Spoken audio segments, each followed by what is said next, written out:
हमारे Mantra Edcom YouTube channel को subscribe कीजिए और बेल आइकन को दबाइए ट्रेनिंग, टेक्नो और ट्रेंडी वीडियोस को सबसे पहले देखने के लिए।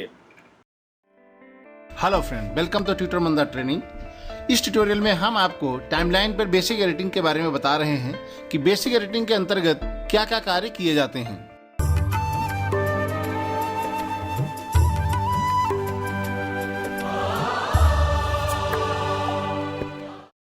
अब तक आपने सीखा कि टाइमलाइन में क्लिप लाने से पहले प्लेयर मॉनिटर में हम लोग इन आउट लगा लेते हैं, उसके बाद टाइमलाइन पे लाते हैं। लेकिन इस समय हम आपको बताना चाहते हैं ऐसा नहीं केवल इन और आउट का प्रयोग प्लेयर मॉनिटर में ही किया जाता है, टाइमलाइन पर भी इन आउट लगा करके क्लिप की ड्यूरेशन को निश्चित किया जा सकता है। ये किस प्रकार होता है हम आपको बताते हैं। सबसे पहले आप उस ड्यूरेशन डिसाइड कीजिए जितनी ड्यूरेशन आपको लेनी है। जैसे यहाँ पे इन लगा लिया और यहाँ पे आउट लगा लीजिए। इसकी ड्यूरेशन हो गई 5 सेकेंड 15 फ्रेम। तो यदि आप टाइमलाइन से यहाँ से कोई क्लिप लाना चाहते हैं, जैसे हम ये क्लिप लाना चाहते हैं, ये क्लिप लेना चाहते हैं, तो आप यहाँ पर इन लगा दीजिए। अब यहाँ पर क्या प्रॉब्लम क्या हो रही है, आपने इन जो है बाद में लगा दिया और आउट पहले लगा है, तो इस आउट को हटा करके या तो आउट हटा दीजिए। इन और आउट हटाने के लिए शॉर्टकट कमांड होता है, अल्टर आई से इन पॉइंट हटता है, अल्टर ओ से आउट पॉइंट हटता है। तो हम यहाँ पे इन पॉइंट लगा देते हैं और यहाँ पर इन पॉइंट लगाने के बाद आपको आउट पॉइंट लगाने की आवश्यकता नहीं है। यदि हमने इन पॉइंट और आउट पॉइंट को टाइमलाइन पे डिफाइन कर दिया है तो आपको प्लेयर मॉनिटर में इन पॉइंट और आउट पॉइंट दोनों पॉइंट को डिफाइन करने की आवश्यकता नहीं है। वहाँ केवल आप इन पॉइंट डिफाइन कर देते हैं तो आपका काम हो जाएगा। इसे ही हम लोग 3 पॉइंट रेटिंग बोलते हैं। अब हम यहाँ पे इसको यदि इंसर्ट या ओवरराइट मोड में ले करके आते हैं तो यहाँ पर इसकी आउट पॉइंट ड्यूरेशन डिसाइड ना होने के बावजूद भी ओवरराइट बटन पे क्लिक करते हैं तो अब आप देखें केवल इन और आउट पॉइंट एरिया में ही क्लिप आती है। यानी इसका आने वाली क्लिप का आउट पॉइंट इस टाइमलाइन पर क्लिप की ड्यूरेशन से मैच हो गया है। तो इसकी टोटल लेंथ हुई है 5 सेकेंड 15 फ्रेम, और जबकि यहाँ पर हमने आउट पॉइंट नहीं लगाया है। इसका अर्थात यह है यदि आपने पहले से डिसाइड कर लिया है कि टाइमलाइन पर आने वाली क्लिप की ड्यूरेशन को आपने डिफाइन कर दिया है तो आपको प्लेयर मॉनिटर में आउट पॉइंट लगाने की आवश्यकता नहीं है।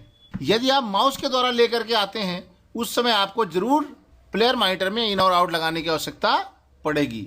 ये इंसर्ट मोड में आएगी, ये और राइट मोड में आएगी, ये आपके इस बटन पे या इसके शॉर्टकट ब्रैकेट इन और ब्रैकेट आउट पे डिपेंड करेगा। और ट्रैक डिसाइड करने के लिए आपको ट्रैक पैच का जानकारी होना आवश्यक है। आपके किस ट्रैक पे लाना है, वीडियो किस ट्रैक पे लाना है और ऑडियो किस ट्रैक पे लाना है। तो इस पैच पैनल के बारे में आपको ऑडियो वीडियो ट्रैक पैच को डिसाइड करना होता है। इस ट्यूटोरियल में हम आपको इन और आउट पॉइंट के बारे में कुछ विशेष जानकारी देना चाहते हैं। इन और आउट लगाने के लिए बहुत ही आसान तरीका है। यदि आपको कोई क्लिप सेलेक्ट करना हो टाइमलाइन पे तो बहुत ही आसान है। आप किसी भी टाइमलाइन पे कर्सर ले जाइए और डबल क्लिक कीजिए तो उस क्लिप के ऊपर इन आउट ऑटोमेटिक लग जाएगा। यदि किसी गैप के ऊपर आपको इन आउट लगाना है तो आप उस गैप में प्ले हेड रखिए और डबल क्लिक कीजिए, वहाँ इन आउट लग जाएगा। और इन आउट हटाने के लिए यदि यहीं पर डबल क्लिक आप दोबारा से कर दें तो इन आउट हट जाएगा। ये बहुत ही आसान और इफेक्टिव तरीका है कहीं किसी स्पेशल क्लिप पर इन आउट लगाने के लिए या गैप में इन आउट लगाने के लिए। टाइमलाइन पर लाने के लिए भी बहुत सा आसान तरीका है। आप ऐसा नहीं हर कोई फाइल आपको एसेट बिन में ला जानी पड़े। यहीं पे आप डबल क्लिक करके यहाँ पर राइट क्लिक करके ऐड क्लिप करेंगे तो आप किसी भी फाइल को सेलेक्ट करके टाइमलाइन पे ला सकते हैं। सीधे टाइमलाइन पे आपको लाया जा सकता है। टाइमलाइन पे बेसिक एडिटिंग से संबंधित एक ऑप्शन मुझसे छूट गया था, मैं आपको उसको दोबारा से बताना चाहता हूँ। वो क्या है, हम टाइमलाइन पे क्लिप को एडिट करने के लिए, छोटा करने के लिए माउस के द्वारा इस तरीके से इन पॉइंट से या आउट पॉइंट से सेलेक्ट करके छोटा बड़ा कर सकते हैं। लेकिन एक शॉर्टकट कमांड है जिसके थ्रू आप जहाँ पे कर्सर होगा वहाँ तक ये डायरेक्ट छोटा हो सकता है, जिसका शॉर्टकट कमांड है अल्टर एन। यदि आपको इन पॉइंट से छोटा करना है तो उसका शॉर्टकट कमांड है अल्टर एन। यदि आपको आउट पॉइंट की तरफ से छोटा करना है तो जिसका शॉर्टकट कमांड है अल्टर एम। जिस तरीके से आप किसी भी क्लिप को आराम से छोटा कर सकते हैं। Thank you for watching.